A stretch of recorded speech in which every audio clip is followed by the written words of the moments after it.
Hi guys, I hope we're all doing well today. And today I want to talk about why I hate being alone, but I also hate being surrounded by people.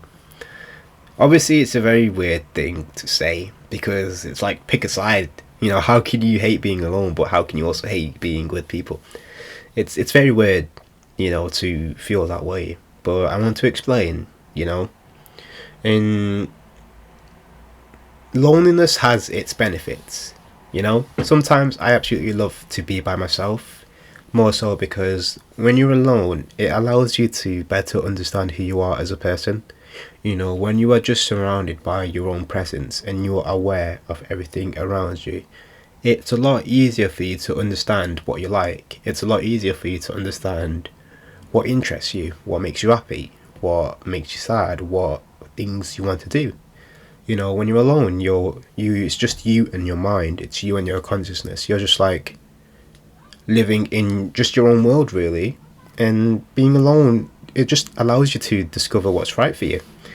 And so loneliness has its benefits. You get to just appreciate life more. It's good. It's nice to be lonely, but at the same time, it has its cons. And you could argue that the cons outweigh the pros, mostly because no one likes to be lonely. Simple as no one likes to be lonely all the time.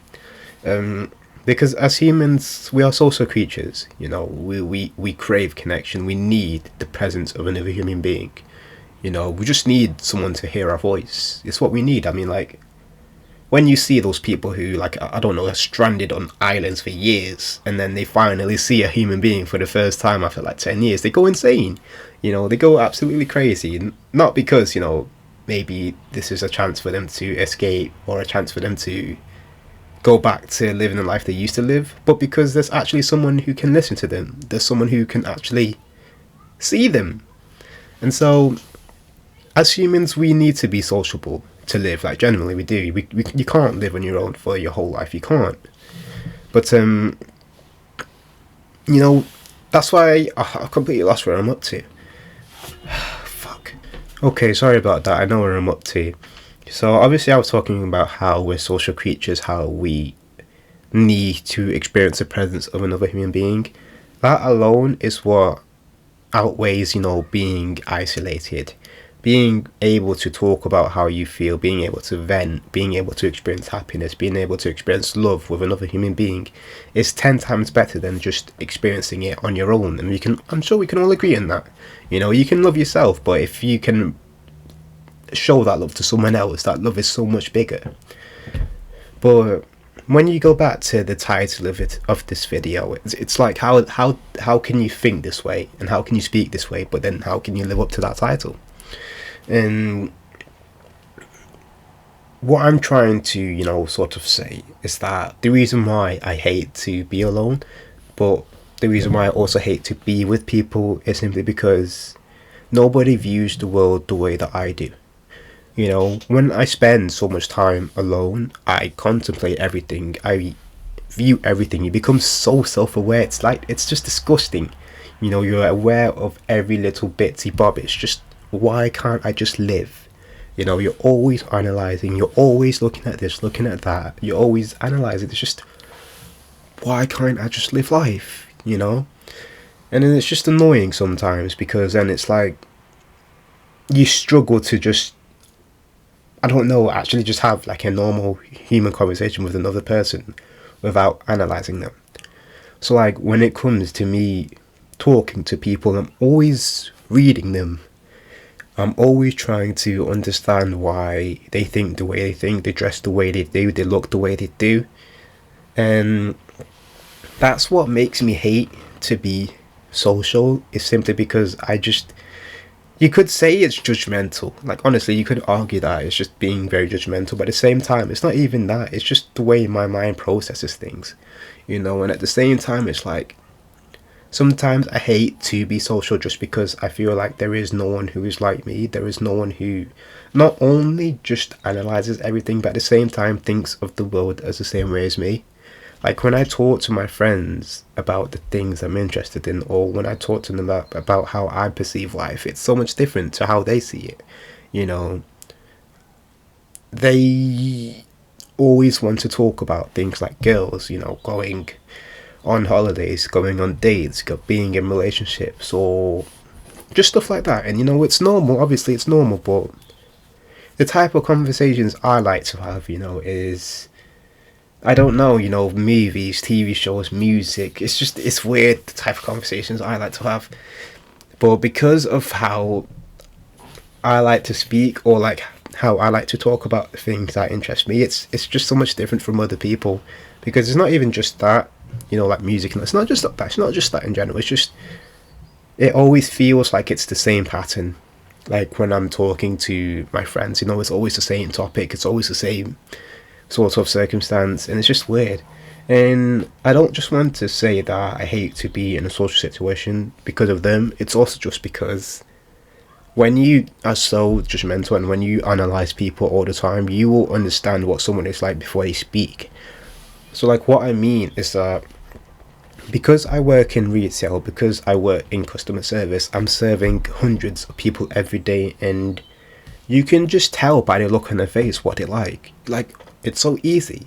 Literally, it's so easy. Never once have I been so analytical and like so self-aware with human beings until I've started to work in retail, and I've started to serve loads of different types of personalities. And when you start to realize how different we are as humans, which is a good thing, but then you start to actually realize how as humans some people are just fucking evil. Like, some people have no self-awareness, some people are just rude, some people are blunt, some people just have an attitude for like no absolute reason. Even though they don't know you, they still feel the need to show some sort of sense of anger towards you. And when you start to experience those sort of things from other people, you start to expect it from people of that similar caliber. And then that's what makes me start to hate social situations, because one person acts this way towards me, and when I see another person who appears to be similar to this person, I'm going to expect that same thing, And the thing is, I don't want to, because I know that every human being is different in their own way. I know that no one is the same, no one thinks the same, no one acts the same. But at the same time, every time you experience, something like that from this specific type of person, it's just annoying. It's just annoying. Gosh, I'm like, my mind is like going mad because I can't explain it properly to you guys, and it's just not easy to talk about it, because I love to be social. Like, genuinely, I absolutely love to have conversations with people. I love to build relationships, maybe. I do like to build relationships, but the thing is, because I prioritize loneliness so much, because I prioritize being to myself, building relationships is not easy. Like, I mean, the thing is, I can conversate really easy. Like, genuinely, I can light up a conversation. I can make a friend with no problem. But it's holding that contact. It's realizing that my loneliness is becoming less available, and that's what causes me to break that contact apart. Because I prioritize my loneliness so much. I've grown so much through it that I don't know how to let people inside and disrupt my loneliness. I can't let them do it, and that's why part of me hates being lonely. Is simply because I feel like I've succumbed to being lonely so much that I hate it, but at the same time I like it, because it's just I don't know, I don't know. But I'm still young, I try to tell myself that I will figure out, why life is this way, why we experience things like this. And I'm sure everyone who's watching this probably clicked this because maybe you felt the same. And I would say the same to you. Life is about experiencing. Life is about understanding why things are the way they are, and just accepting it. Not trying to change things, not trying to change how people act the way they do, not trying to change the way someone thinks, because I've tried to do it, but there's no point, because you can never change someone's perception on life. Perception, that's the word. You can never change someone's perception. I can't even say it anymore.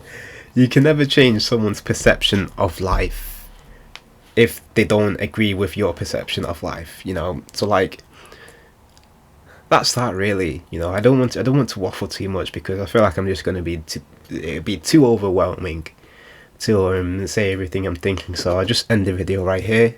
Thank you all for watching, and I hope you have a good day.